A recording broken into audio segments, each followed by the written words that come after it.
আসসালামু আলাইকুম, সবাইকে তুরিন কিচেনে জানাই স্বাগতম। আশা করি সবাই ভালো আছেন। আজকে আমি আপনাদের জন্য নিয়ে এসেছি বেটার ফিশ ফ্রাই বা আমৃতি ফিশ ফ্রাই, যে নামেই ডাকুন। কতটা জুসি আর ইয়ামি, রেসিপিটি অবশ্যই আপনারা বাসায় অল্প সময়ে ট্রাই করতে পারেন।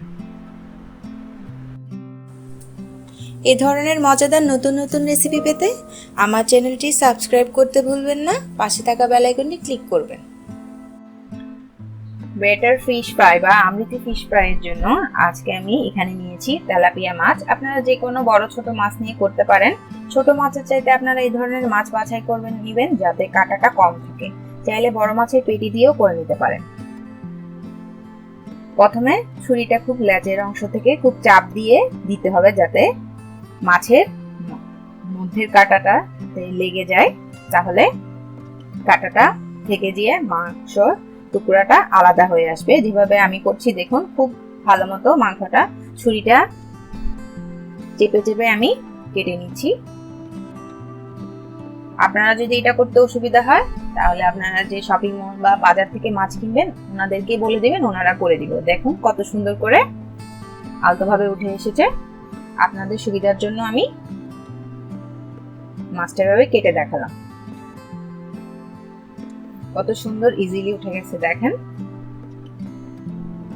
আর অবশ্যই মাছটি ভালো মতো লবণ দিয়ে ধুয়ে নেবেন, তাহলে মাছের অতিরিক্ত গন্ধটি চলে যাবে।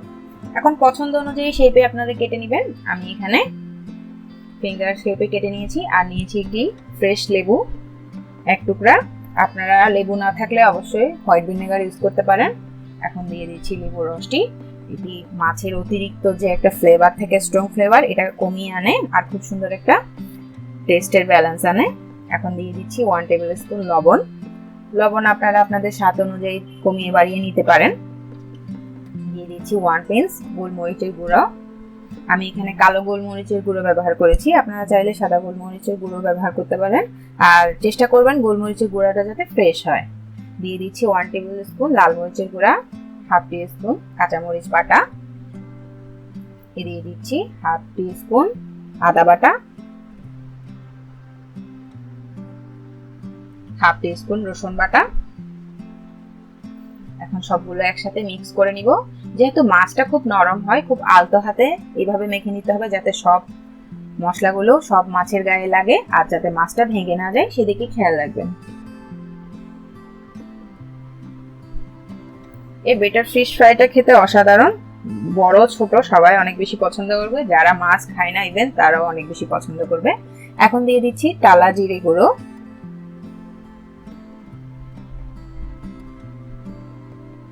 খুব ভালোভাবে মেখে নিব।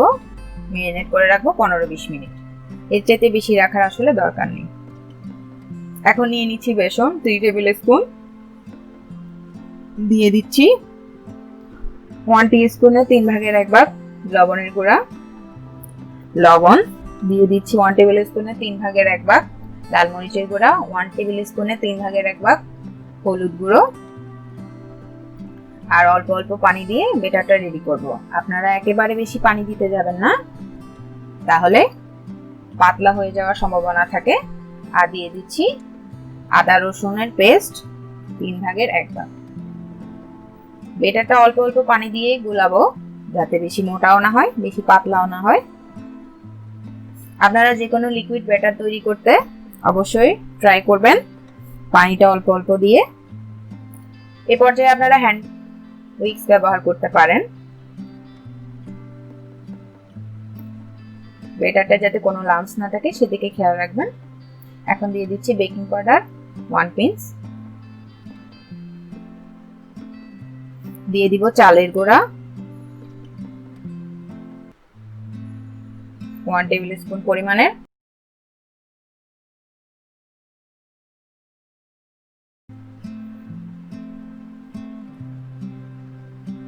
খুব ভালো মতো ব্যাটারটা রেডি করতে হবে।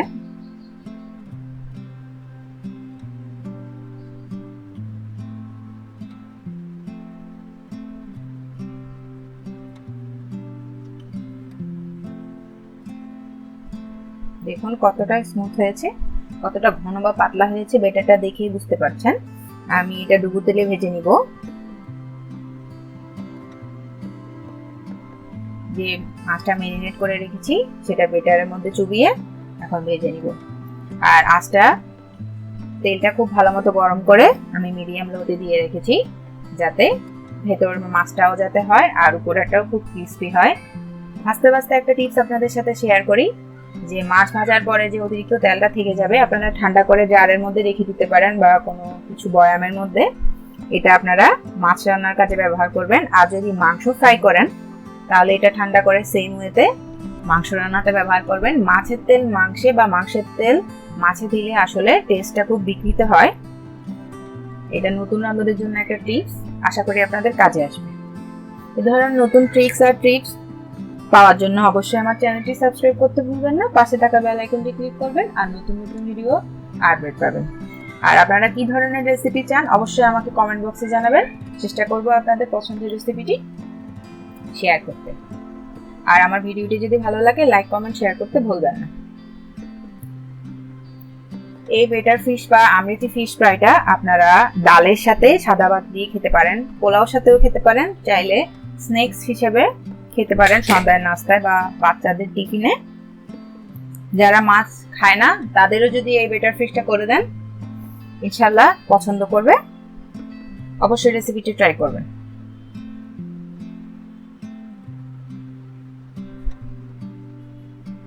আঁচটা মিডিয়াম লোতে থাকবে, তাহলে বাইরেটাও ক্রিস্পি হবে আর ভেতরটাও জুসি হবে।